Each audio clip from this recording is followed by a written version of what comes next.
आप देख रहे हैं CIA, मैं SK भास्कर। दोस्तों आज हम लोग बीपीएससी 70वीं एग्जामिनेशन का सॉल्व करेंगे क्वेश्चन। और ये जो एग्जामिनेशन हुआ था, आपको पता होगा कि 13/12/2024 को यह पेपर हुआ था। ठीक है, मतलब 13 दिसंबर 2024। मतलब ये एग्जामिनेशन काफ़ी कंट्रोवर्शियल रहा था। इसके लिए बहुत सारे जन आंदोलन भी हुए, हाई कोर्ट और सुप्रीम कोर्ट में इसके खिलाफ जो है वो केस भी हुआ था। अंततः सुप्रीम कोर्ट ने आदेश जो है वो स्टूडेंट्स के खिलाफ ही दिया था, इसलिए ये मामला जो है वो फिर ख़त्म हो गया था। अब जो बात हो रही है वो 71वीं एग्जामिनेशन 71st एग्जामिनेशन की बात हो रही है।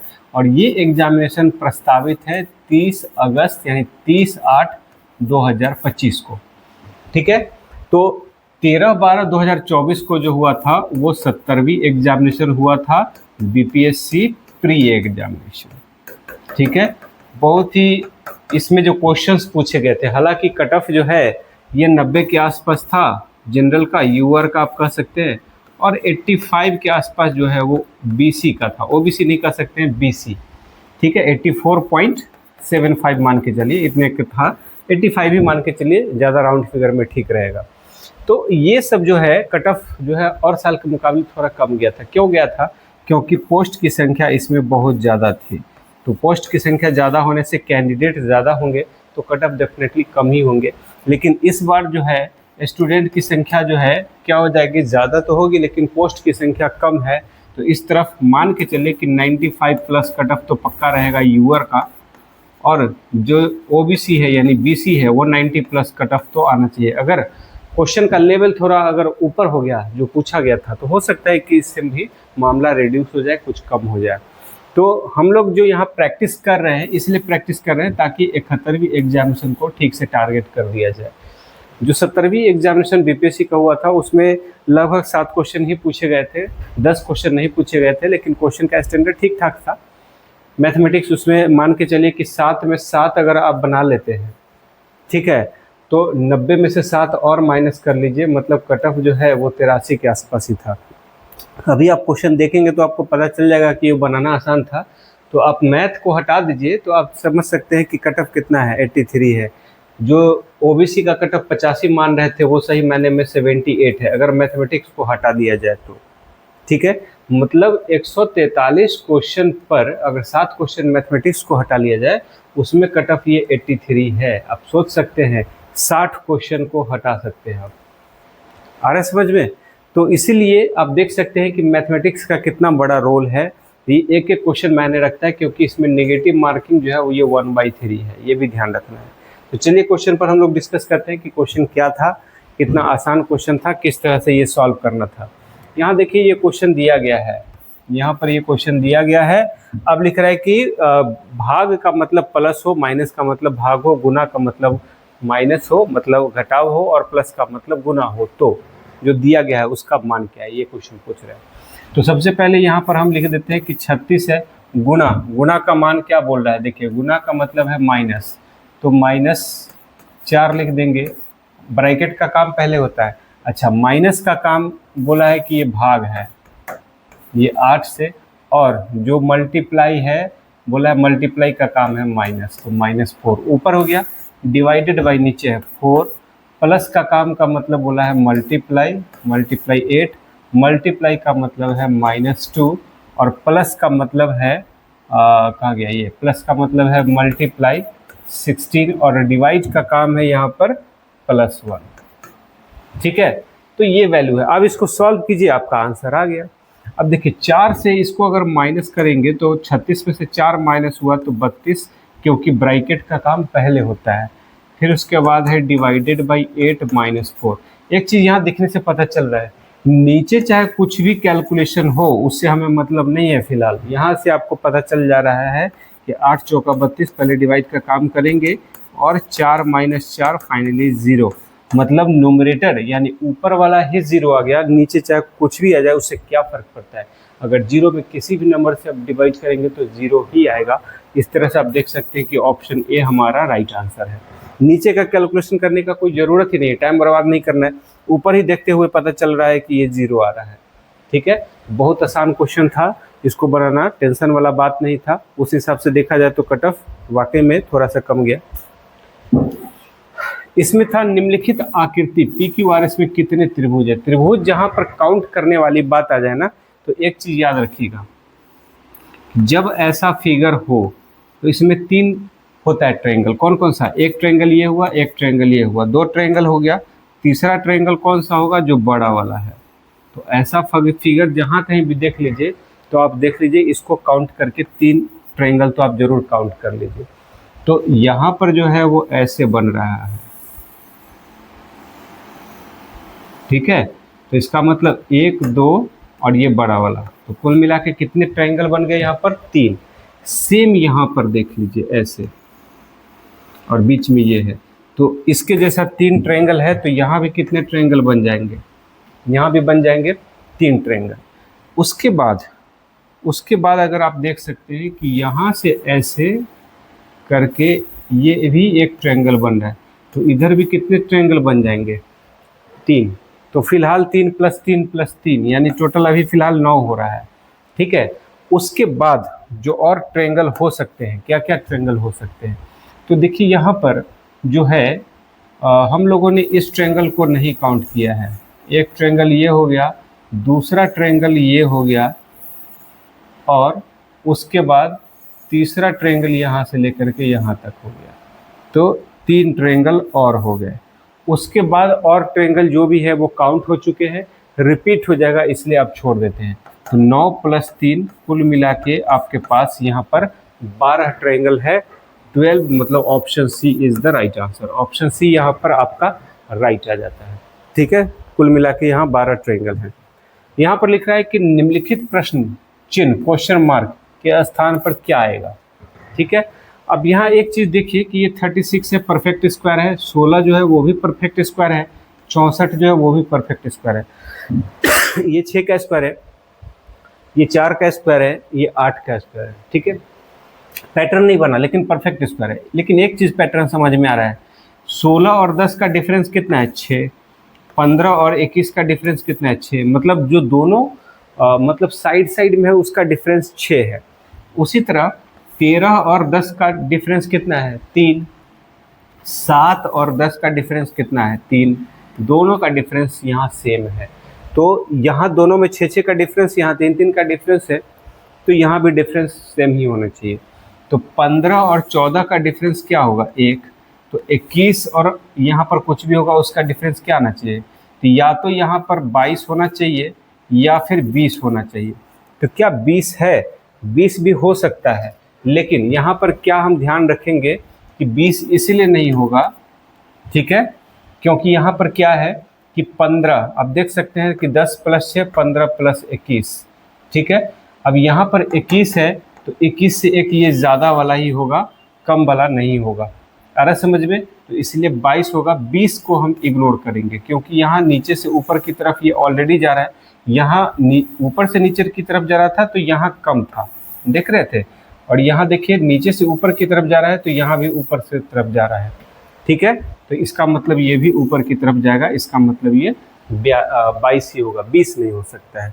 तो ऑप्शन सेकंड हमारा राइट आंसर होगा। 20 तो बिल्कुल नहीं होगा, क्योंकि वो पैटर्न भी देखना है हमें कि नीचे से ऊपर की तरफ, यहाँ भी नीचे से ऊपर की तरफ, तो नीचे से ऊपर की तरफ, तो यहाँ भी नीचे से ऊपर की तरफ, यानी 22। यहाँ है ऊपर से नीचे की तरफ और यहाँ है ऊपर से नीचे की तरफ, अरे समझ में? तो ये भी ध्यान रखना है। तो यहाँ ऊपर से नीचे की तरफ नहीं जाएगा, ऊपर नीचे से ऊपर की तरफ ही जाएगा, मतलब 20 नहीं होगा, 22 ही होगा, ठीक है। 20 को कट करना है, बेसिक यही कॉन्सेप्ट था यहाँ पर।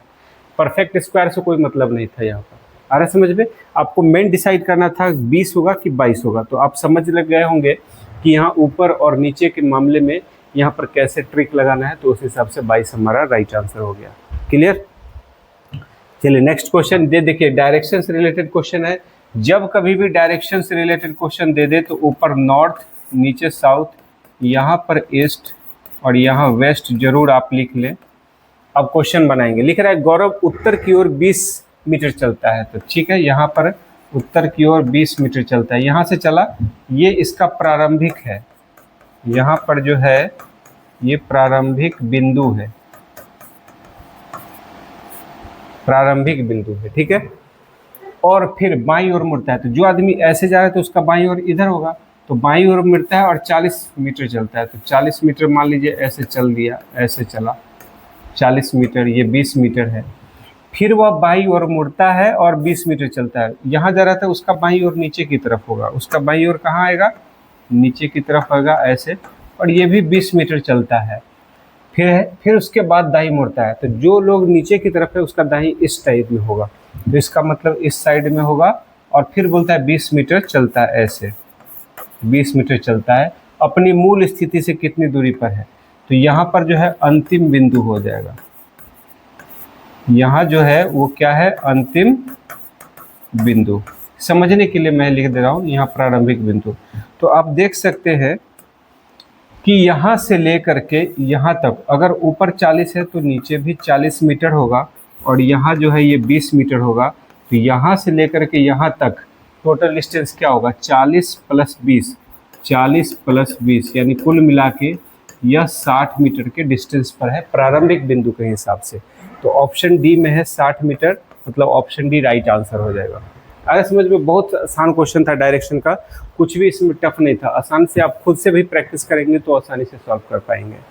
अब यहाँ पर एक क्वेश्चन ये है कि 1 फरवरी, यदि 1 फरवरी 1996 को बुधवार है तो 3 मार्च 1996 को कौन सा दिन है, ये भी बहुत आसान क्वेश्चन है, ठीक है।